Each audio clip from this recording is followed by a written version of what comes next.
Hello, everyone, and welcome to the inaugural episode of Survivor Debates. Yeah.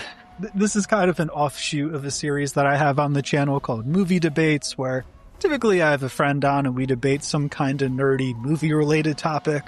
But today I am joined by my friend Danny, who, much like myself, is a Survivor superfan. So we're going to be debating and trying to pinpoint who the most chaotic player of all time truly is. And I think, through the course of 49 seasons, we've gotten a lot of chaotic players who I would define more so as characters than actual players in the game. In order to truly crown the most chaotic player, I've created two brackets. One bracket with, in my opinion, 8 of the most chaotic male players of all time, and one bracket with 8 of the most chaotic female players of all time. So we're going to be going through those brackets, debating the matchups as they occur, and crowning the most chaotic player in the history of Survivor. So I guess before we get into the brackets, Danny, how would you define a chaotic Survivor player? It's pretty simple for me, Caleb. Can this person function in society? That's how I look at it.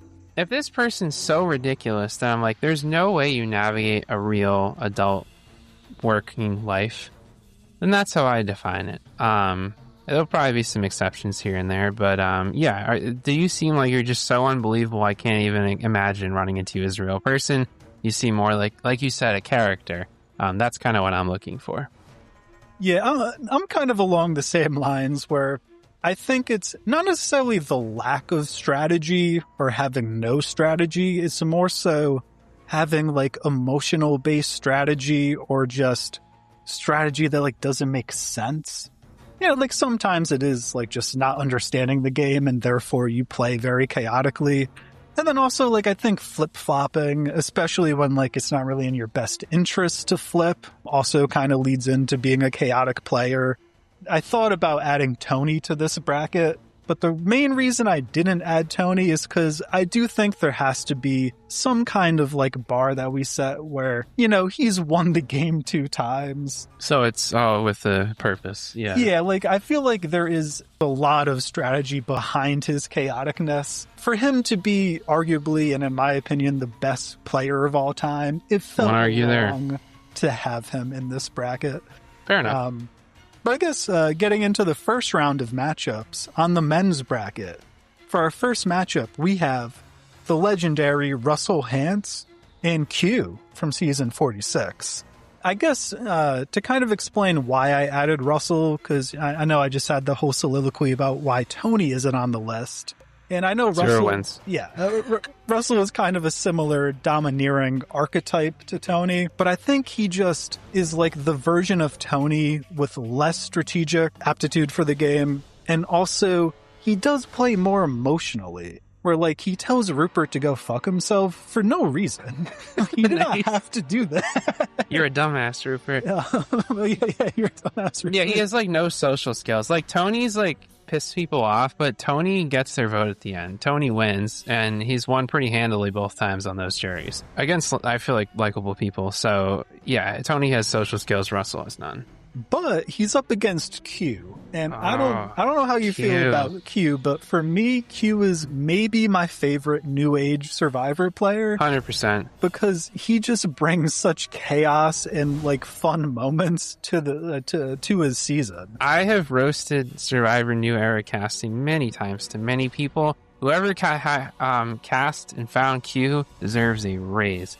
I feel like Q is everything that Survivor New Era needs. This is a good matchup. Yeah, this is a really good first round matchup. Also, I guess to pull the curtain back a little bit, how I did this was I picked the 8 people on both brackets, gave them a random number, and let a random number generator decide the matchup. So this was all just kind of random based on who would, match up with who. I would lean towards Q because, Q, there's so many moments where, I think of when he plays hide and go seek. I can't find you in hide and seek. I can't find you in this game. The fact that he decided to target someone based on them being good at hide and seek is so ridiculous to me. And yes, Russell plays paranoid. He turns on Danielle when it's not really in his best interest to do so. Nope. He thinks Rupert has an idol because he has rocks in his pocket. Like, he does play paranoid and chaotic, but like Q literally tried to quit the game out of the blue at Tribal, blew up his social spot, and then immediately was like, I don't want to quit anymore. I'm going to win now. And it's like, that is a level of chaoticness that I think does supersede Russell a little bit. I could be convinced. I'm really close on this one. I was actually going to say Russell because, and it will be interesting to see when Q comes back on season 50, if he's able to maintain that. That could really like make us look back on this later if he just is a non-entity. But Russell, when he comes in each Survivor season, he just blows it up, completely blows it up and steamrolls. And it's steamrolling to an end where he cannot win. And he hasn't realized that yet, maybe? I don't even know that he has yet. Sitting here in 2025. But I just feel like Q, while he just blew up a lot of people's games, I feel like Russell just like steamrolls and his alliance will get to the end. Even though he will end up losing, he ends up like dominating the season on every strategic front. Whereas I feel like people were still able to play around Q and get to the end. Certainly not his allies. But there were people who were able to kind of use him and work around him to get to the end. Whereas like it was just like Russell was just like this giant force where like he just plows through and just knocks everybody out of the way. And I just feel like him just owning a season multiple times is why I was leaning him. Actually, you know what? You've kind of convinced me, because when I think of Russell, I think of him intentionally putting himself on the bottom of the numbers pretty much every time he plays. Like in Heroes versus Villains, he very easily could just not team up with Parvati and be taken into the majority. Right. Like he intentionally plays in a way that like necessitates these idle plays and these like... And he always goes for the leader and just flips the whole season on its head. He does it time and time again. And I guess also the fact that he's done it multiple times. Yeah. I think Russell Hance wins this matchup and should move on. I love you, Q. Sorry. Yes, Q, you're my favorite new era player, at least thus far. And I hope you win 50, because that would be a crazy story. That would be crazy. So moving into the second matchup of the men's bracket, we have the legendary Coach versus Johnny Fairplay. Oh, this is tough too. Yeah, this is also another. I guess all the matchups are going to be pretty tough because all these players are pretty chaotic. But yeah, this is tough because like Johnny Fairplay does play in a very emotionally manipulating way, and he also just like gets in fights and flip flops a lot. So like there is like a lot of chaotic nature to his game, though he does have like some strategic backend. But like we're talking about the Dragon Slay. We're talking about the Coach. Mm-hmm. And I think his chaoticness almost like gets almost bigger than the game. Like he just does bigger than this world. He just like does this stuff. Like he goes without food and water in Token Cheats for no reason to make himself like not as good at the challenge. Which like he wasn't gonna, which he lost, and that ended up being the important one. Yeah. Like, in my opinion, he wasn't gonna win the challenge regardless. But against like, JT, yeah, he just does these things and tells these crazy stories at Tribal that I'm like, why? Yeah, I think I'd lean Coach. I mean, Johnny Fairplay was just like an agent of chaos with that whole dead grandma lie in the first season. He was a total non-entity the second time, though. And to your point, Coach is just like a consistent big presence on every season he's on. His third time he's on, he literally forms a cult. And they get right to the end. They completely pagong that other tribe. His first season, like he's just the focal point of so many conversations. The second season, not as much, but he actually is the pivotal vote in terms of getting Boston Rob out and completely flipping the power dynamic of that season. So I think I'm going to agree with you on Coach. Okay. Coach will win his first matchup and move on to the next round. Sorry, Johnny Fairplay. I do think you're an incredible villain, and really maybe the most villainous moment in all of Survivor. Yeah, certainly one of the best. Certainly one of the best scenes in the history of the show, I would say. Yeah. So moving on to the third matchup of the men's bracket, we have Philip and Andy. This one's easy. It's Special Agent Philip Shepard. I mean, come on. Andy is definitely a chaotic force, but this kind of goes back to my earlier definition. I can see Andy being a normal person in real life, can't you? Like he had a meltdown. A lot of people have meltdowns in Survivor. Everyone has their moments. You know what I mean? But is Philip, like, Philip is just a cartoon character. Like, can you actually envision Philip sitting in an office with you? Like, I can't. With his pink underwear and his feather and all his craziness, Stealth RS. Like, this guy in 2 seasons completely dominated the conversation between all of the players, blew up so many people's games, ends up going to the end of the first one, ends up leading a majority alliance in the second one. And his vote out in the second time actually ends up flipping the game, kind of. Whereas Andy, Andy had some big moves as well, and certainly was a big power player in that game.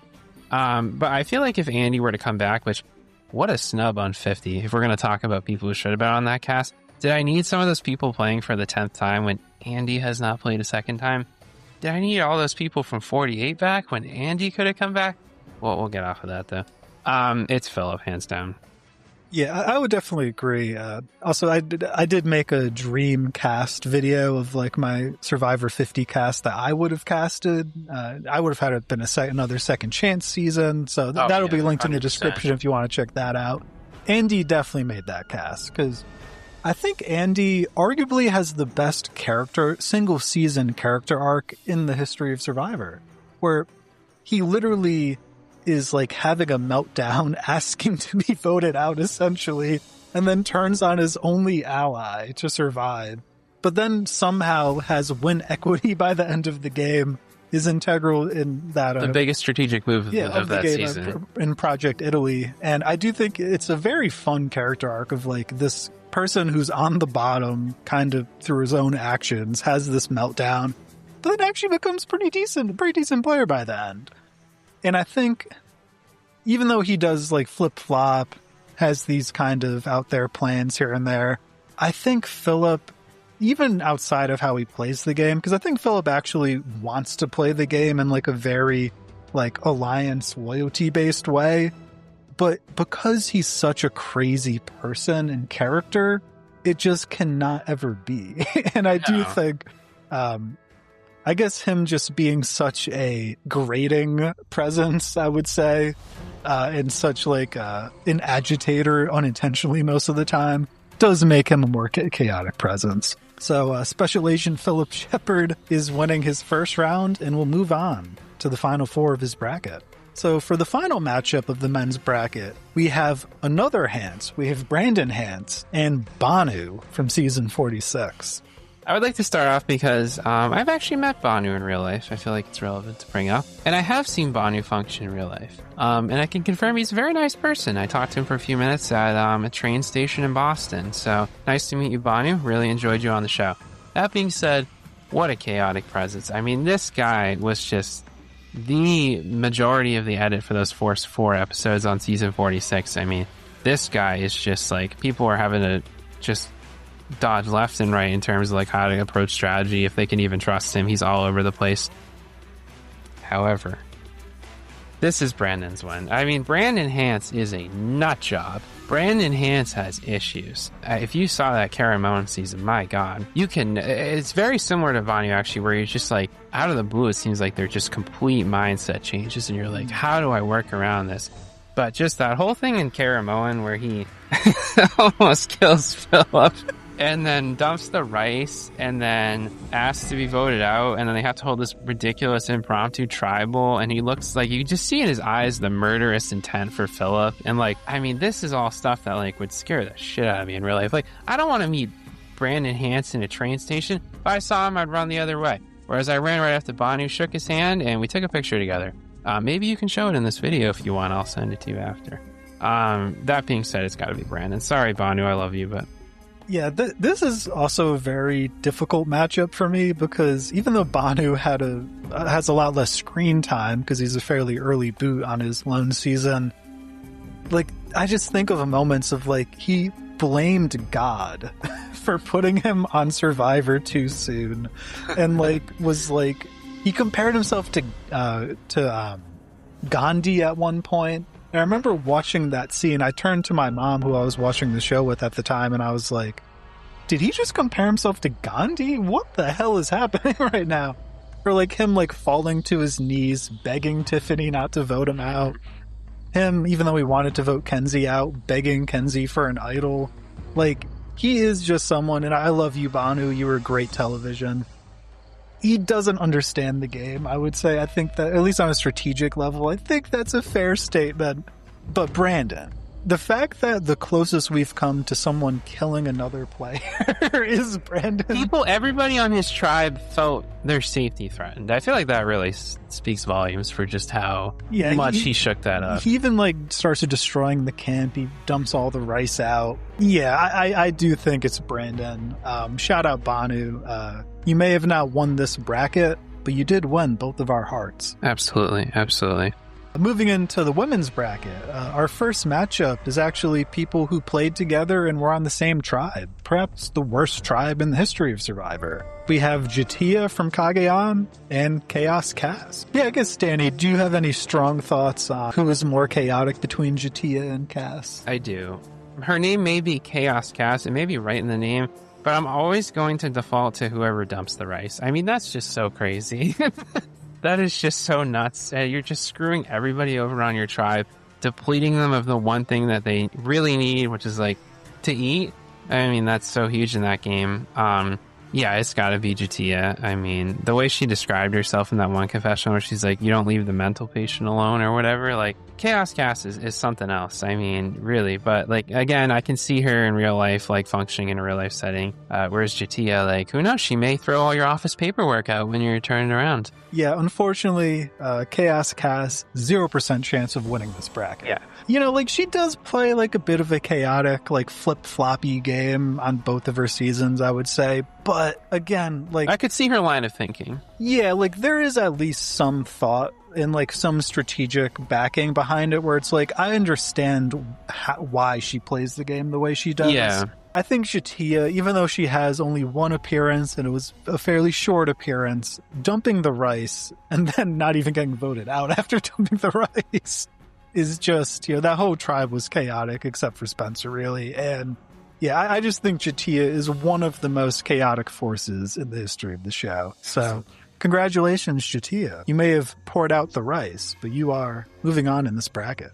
So getting into the second matchup on the women's side of the bracket, we have Debbie and Angelina. And I think this is a pretty interesting matchup because I would say Debbie's more batshit crazy than Angelina, but they both have just chaotic, funny moments that don't even necessarily relate to the game necessarily. The balance beam crash out from Debbie is one of my favorite moments of her. Pissed. And I'm pissed. But also the way she plays the game is so emotional. And also she wasn't good at the balance beam earlier that season. So it was totally unfounded. But then when I think of Angelina, you think of, Natalie, could I have your jacket, please? Could I have your jacket, please? There is a lot with both of their games where it's they're just both kind of the definition of chaos. Yeah, this is a tough one. I don't know where I'm leaning here. Debbie is definitely the more outright crazy person.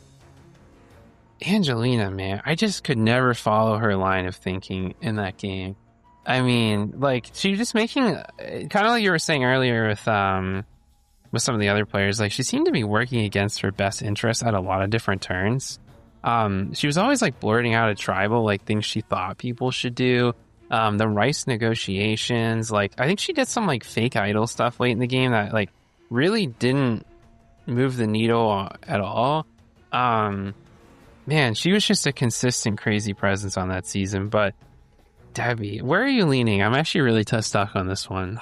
I'm leaning towards Debbie just because, kind of like you were saying earlier, if I was imagining these people existing in real life, I have a harder time envisioning Debbie in an office job than Angelina. Yeah. If I think which one of these people I'd rather have be my manager, I would go Angelina over Debbie. Yeah, okay. I would agree with you on that. I did fight for Angelina to be on this bracket, but I'm sorry, she's already out. I do think I would lean Debbie as the more chaotic presence. All right, Debbie. So congratulations, Debbie. You may be pissed, but you are also moving on in the bracket. So getting into our third matchup on the women's side of things, we have Courtney Yates and Abby Maria. Another two players who I would definitely define as emotional players, more so than strategic players. But I guess, what's your lean on this matchup? The Brazilian Dragon, Abby Maria. Courtney's definitely a big personality, but I think Abby Maria was just like, God, she was such a big presence on those seasons. And she like kind of dominated the pre-merge of Cambodia, like weirdly enough, if you watch that back. And just nobody ever knew where her head was at. She was constantly making alliances and then immediately ruining them. She made deep runs both times. I think it's Abby Maria. Both of these players would infuriate me, like having them as allies, because it's like they just change on a dime so easily, and for like I said earlier, emotional reasons most of the time. But I do think Abby Maria would frustrate me more. Some of the time, like, she just like flips on a dime, and it's like, even emotionally, it doesn't make sense. No.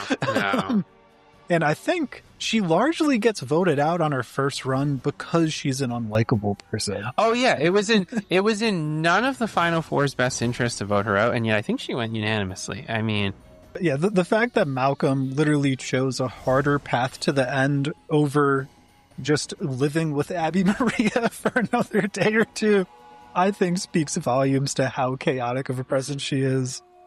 Yeah, so I think this might be the easiest matchup we've had. Yeah, because even Courtney had her allies and she kind of stuck to them, right?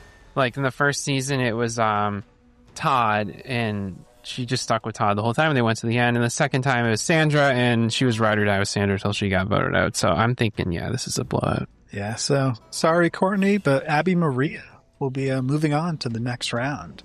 So for our final matchup in the first round of the women's bracket, we have two characters who I think fall in a very similar They are very archetype. similar. I was just thinking that. This is going to be tough, actually. We have Nora from season 39 and Carolyn from season 44. Yeah, they're like very similar personalities. So this is going to be... Actually, now that I think about it, they are very similar personalities, but who is the more iconic character here? And it's Carolyn.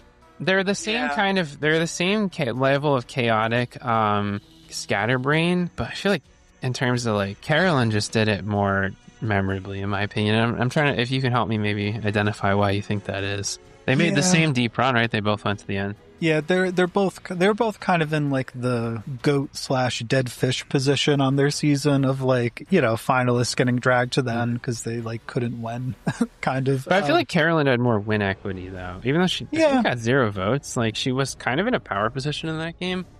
She was, she also has like the unnecessary idol play, which is like a bit chaotic, where, you know, she just kind of played it on a whim. Yeah, her allies didn't even know that was going to happen, right?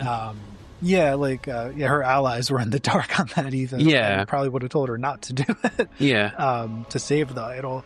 Yeah, I do think because these, like, Nora and Carolyn are like essentially the same player. Imagine, I'm just imagining a season of all Noras versus all Carolyns. It would be the craziest thing ever.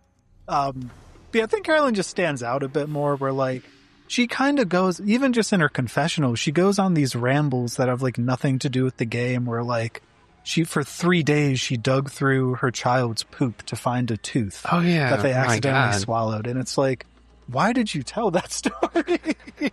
Like, there's just, with both of these players, there's a lot of like, why are you doing this? Why are you saying this right now? But I think Carolyn does stand out more in that regard. And I guess I would say she's like the evolution of Nora, the kind of more, like you're saying, iconic version of Nora. Yeah. So I would lean towards Carolyn. Okay.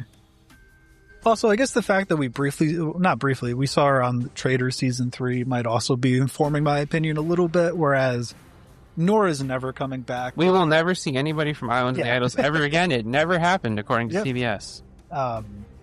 And I guess just watching Carolyn play Traders essentially the same way. Yeah. Not really understanding the strategy of the game, especially at the end. Though it's very close, I would lean Carolyn. I would too.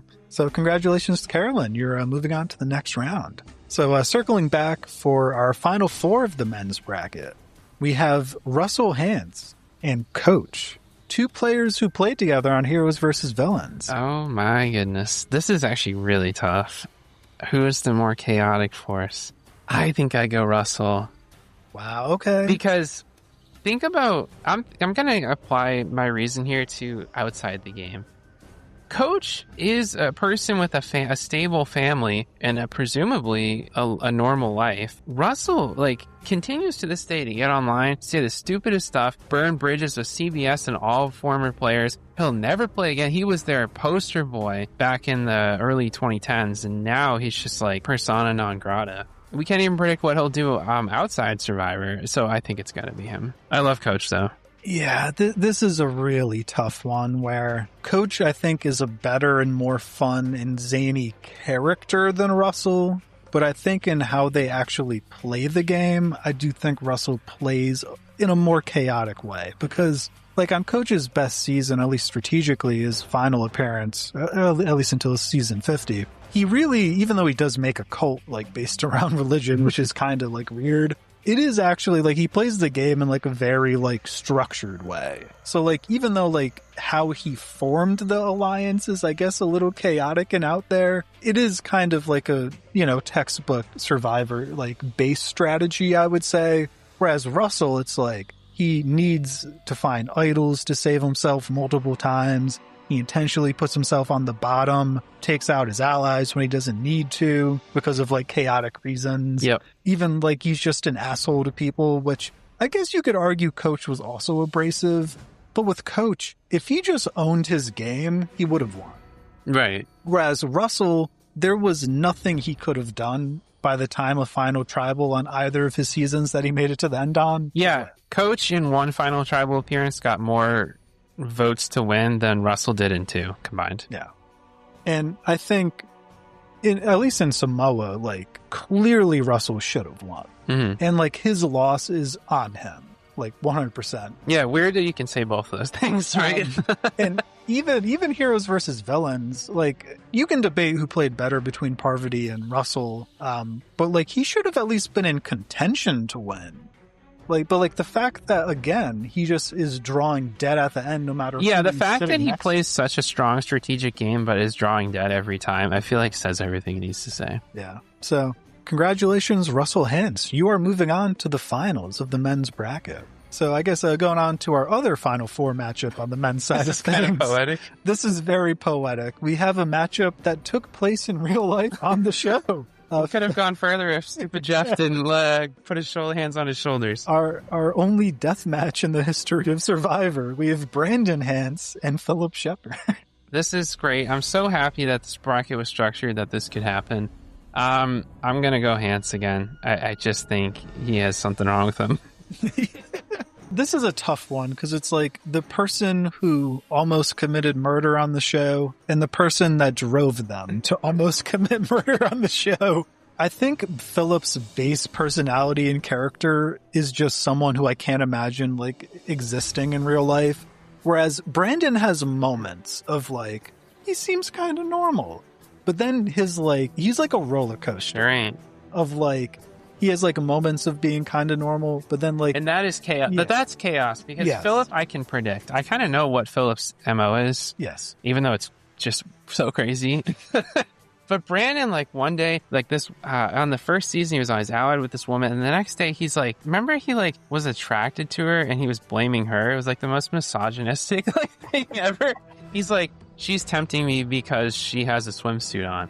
I'm like, damn, dude, what the hell? And then he got her voted out. I'm like, that was literally his ally, like, one day ago. I'm like, you cannot, this dude is just all over the map. Like, I mean, yeah, like, and he also blames God if we want to go back to the ponding room. Yeah, it was like a weird thing of, like, because he found her attractive, he had to vote her out. And it was like, her fault. Like, It was her fault. it's like, what the hell? Like, you have issues, dude. Like, Brandon needs to be, I don't know if it's okay for me to say this, but he needs to be hospitalized. Like, it's, yeah, I think Philip's crazy, and it's crazy for me to say Philip's losing, in my opinion, a bracket of crazy people. But, like, I know what he's going to do. I know what he's going to do. And it's crazy, but I know it's coming. And also with Philip, the way he tries to play the game is actually not chaotic. Like, he builds an alliance and he sticks to it. Yeah, where it's like everything... Stealth RS or the BR method. Everything around, like, the base strategy is chaotic and ridiculous, like giving everyone names and, like, these weird objectives. But, like, the base strategy of it is that Boston Rob, like, strong alliance thing. Or Stealth RS. Whereas, like, Brandon, there is no, like, base core of his strategy. He gave up immunity. We didn't even talk about that. Yeah, he gives up immunity. For no reason. And then immediately gets voted out. That's a very underreported thing. Everyone talks about Eric Reichenbach, but he did it again. And he saw it happen. He probably hasn't seen Survivor before. Never mind. But, like, at least with Eric... I'm not saying it was a good move on Eric's part, because it wasn't. But Eric was at a stage of the late game where he had win equity. Like, if he doesn't give up immunity and comps out... He wins the next two. Yeah, he probably wins the game. Yeah, he probably does. Even though, like, I would argue he wouldn't deserve to win the game just based on who played the best strategic game, he still would have won the game. Yes. Whereas Brandon was never winning. No. And, like, him giving up immunity... I forgot he gave up immunity until now, and now that I've said it, yeah, still. Yeah, I would agree. Thank you, Philip, for all the memories, but we are going to move forward with Brandon Hance, and it'll be a Hance v. Hance. This also kind of informed my decision. I knew this was going to happen, and I love that this is happening. I don't know if they like each other in real life, do they? I don't. Do you remember the awkward moment at the reunion show where he said, "Do you want me to criticize your game? You did nothing right." And it's like literally his nephew. I'm like, why are you roasting him on TV, you ass? And also it kind of like ignores the fact that Russell also himself made a lot of mistakes. Yeah, have you won? Like, you're going to teach somebody how to win the game? You've never won either, dude. Man, this is tough. Oh, wait, now it's not. I just thought about it. It's crazy, and I love that they're fighting each other, but Russell does have a handle on Survivor strategy, and Brandon does not. Did Russell give up an immunity necklace? Did Russell dump the rice? This is tough. You can't predict where Brandon's going in this game. I mean, he might just throw himself out of the game. He did kind of twice. Whereas Russell, he latched onto those, dumbass girls, which, I guess misogyny runs in the family with the Hanses. He hitched his ride to both of those, and they handily beat him at the end, but he made the day one alliance, and they got to the end, right?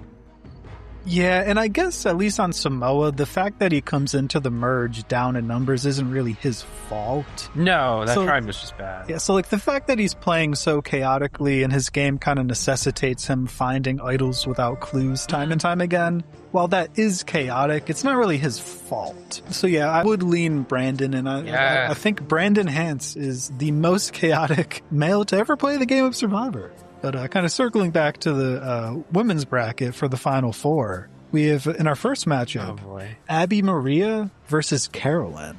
Yeah, Abby Maria just like Carolyn. This comes back to kind of how I determined the Russell stuff in the last bracket as well. Abby Maria can't hold an ally to save her life. Carolyn made bonds that to this day stand. Like, Carolyn's still friends with Carson and Jam Jam. Abby Maria made people so mad at her, RC won't even talk to her anymore. Like, I feel like that speaks volumes. Also, I think the fact that even though Carolyn did play in this chaotic way and was this like chaotic presence and force on her season, the fact that she does make it to the end, whereas Abby Maria should have made it to the end. At least once, yeah. But doesn't because of like how she is as a person, I think speaks volumes to the fact that she is a more chaotic and definitely more unlikable presence. Yeah. But yeah, so congratulations. I guess if this is a congratulatory thing. If you're watching this, you probably don't like us. But Abby Maria is moving on to the finals of the women's bracket. Good for her. Now, to determine the other side of the Final Four, we have Jatia and Debbie. Now, I think my initial lean on this is Debbie just because she's gotten more screen time than Jatia. And it's like, maybe you could argue Jatia peaks at a higher level of chaos, but with Debbie, we've seen it sustained over the course of fairly deep runs on multiple seasons. Debbie's crazy, but I think we were kind of talking about this when we faced her up against Angelina. Like, she did have some strategy behind her, and whereas I feel like Jatia was just like actively trying to get herself removed from the game, it seemed like at every turn. And also just the dumping the rice thing is just so insane. I can't get past that. Honestly, like if you're dumping the rice, I think you get an automatic buy. I think there's a difference between the most chaotic force in the game and the craziest. Like Jatia actively tried to destroy her tribe, whereas Debbie's just destroying herself. I guess I would actually have to agree with that, because at least Debbie does have 2 fairly deep runs where like she makes the jury twice, and Jatia, I don't see ever making the merge. Yeah, even though she would be the perfect like dead fish kind of goat candidate to bring to the end of the game. She's never going to allow herself to get there. Yeah, I don't see her ever getting there, because she's gonna, like, the second she feels like a level of like discomfort in the game, or like, ooh, she doesn't have power, she's gonna dump Rice out. She's gonna do something crazy. Yeah. I would award Jatia the one here. And for the final matchup in the women's bracket, that means we have Jatia versus Abby Maria. I'm going to make the argument you just made for Debbie as the reason why Jatia should win.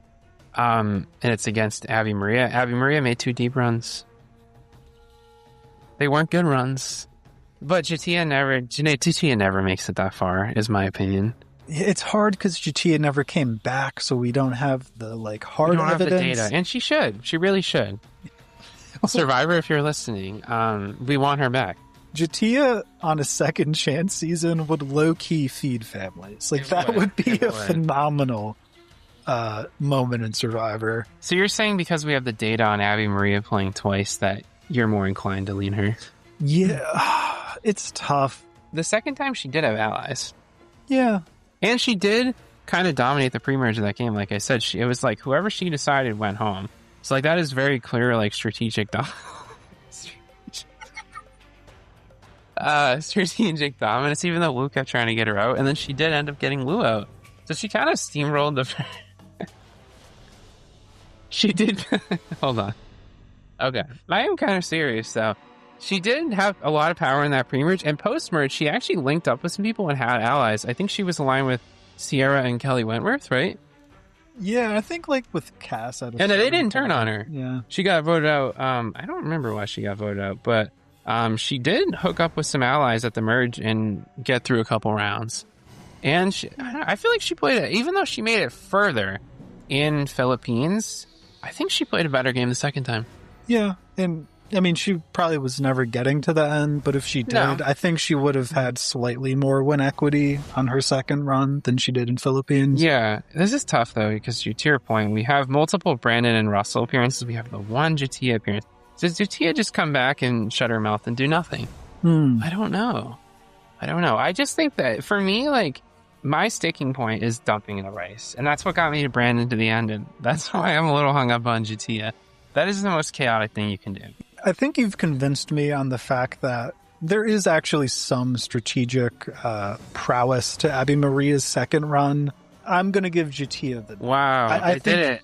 I think Jatia is a more chaotic presence than Abby Maria. Perhaps if she came back, you know, we might change our minds. Yeah, and she would play a more under-the-radar game, maybe learning from her first game. I do think because she's like a nuclear physicist...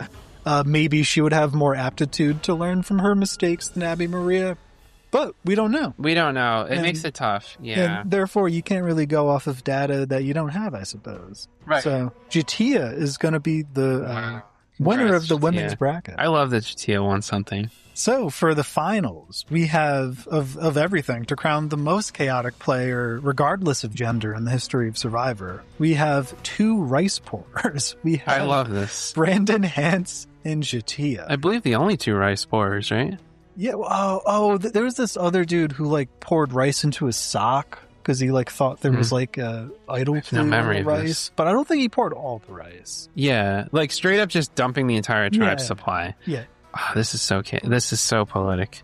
But I guess it's like, now that Jatia is finally up against someone who also dumped Rice out and we have more data on, and the fact that she's up against someone who actually tried to kill someone, at least Jatia didn't try to kill Spencer. Like, she didn't try to kill Cass. She tried to kill herself when she backstroked and almost drowned.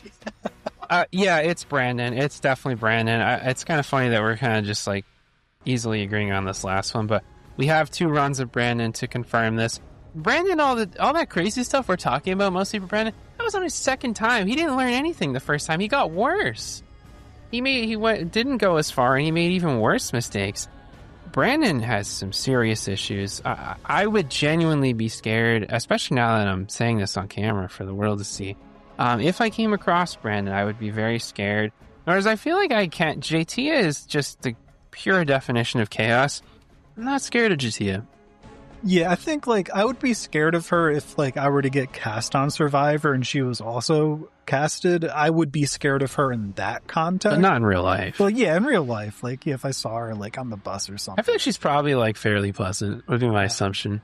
Yeah, like, I wouldn't be scared that she'd, like, go into my bag, grab my lunch, and, like, dump it out the window. Yeah. But Brandon might do that. Brandon, I might look at, you know, if I saw Brandon at the beach, he might see me with my shirt off and, you know, I'm trying to tempt him. So he's going to try to kill me. Brandon Hance, congratulations. At the end of the day, I kind of knew it would be Brandon, you know? I mean, when I think of chaotic Survivor player, that fight with Philip is probably the first thing I think of. Yeah, I do think you could argue that is like the most like fiery moment in the history of Survivor. Yeah. I know it was like actually kind of planned for him to get voted out there and that they weren't going to have a challenge. But the fact that they had to do that the fact that they had to do that for the players' safety. Jatia sat down and went to tribal. She did it. Like, even after she poured out. Even after she did the crazy stuff. She followed the rules. Brandon threatened to destroy the entire season. You know, and at least with Jatia, after she poured out the rice and then made it another vote, I think she regretted pouring out the rice. I think she did too. I don't think Brandon ever regretted He would do it again. Anything. He would do it again. I think Brandon's only regret is that he didn't actually kill Philip. Congrats, Brandon. You really earned this one. Brandon Hance is the Screen Stories and Danny certified most chaotic player of all time. Good job. So, you know, if you guys made it this far, first of all, I'm shocked, but thank you. I hope you enjoyed the video. And please let us know in the comments, how would you have determined these matchups? And ultimately, who do you think is the most chaotic player in the history of Survivor? Also, anybody you think should have been on this bracket? I'm curious. Yeah. I guess if you want to briefly get into like honorable mentions, I think Liz from season 46. We came up with Liz. Who was the other one? I think a Rob Sesternino could maybe be argued just because he's kind of like a less villainous Johnny Fairplay, where he also plays a very flip-floppy game where it's usually in his best interest, but I think it is inherently how he plays the game as kind of like... Ty we were debating. Oh, yeah, Ty is another one where... and Scott. Yeah, Scott from Go Wrong, just, you know, hiding the hatchet, pouring out the flame. Because, like, initially, when they hide the hatchet and, like, machete, they don't know who did it. But then he's like, oh, let's, you know, just come out and show them. And then he dumps out the fire for Colton. everyone. What about Colton? Colton quitting the game twice. Though, with Colton, he actually is, like, before he quits One World, he's in a pretty good strategic. Like, oh, yeah. He's kind of heading, like, the men's alliance in a way. Where, like, I'm not saying he would have, like, defeated Kim ultimately, but, like, he was kind of positioned well. There's an alternate universe where Colton outsmarts Kim and wins One World. Yeah, and then Colton, you know, ends up making a deep run on Winners at War. I think Colton's a good one, though, because, like, he did quit the game twice. And, like, I guess that's, like, chaotic in a way that doesn't impact the game for others in a negative way, where it's, like, you know, him leaving is kind of like, oh. Just hurting himself, yeah. But yeah, I guess, you know, if you did make it this far, if you have any honorable mentions that you think should have been on the bracket, please also let us know. I'll have a playlist linked with all of my movie debates in the description of this video. So if you enjoyed this video, you might just find something else you liked. Thank you for watching, and until next time, peace.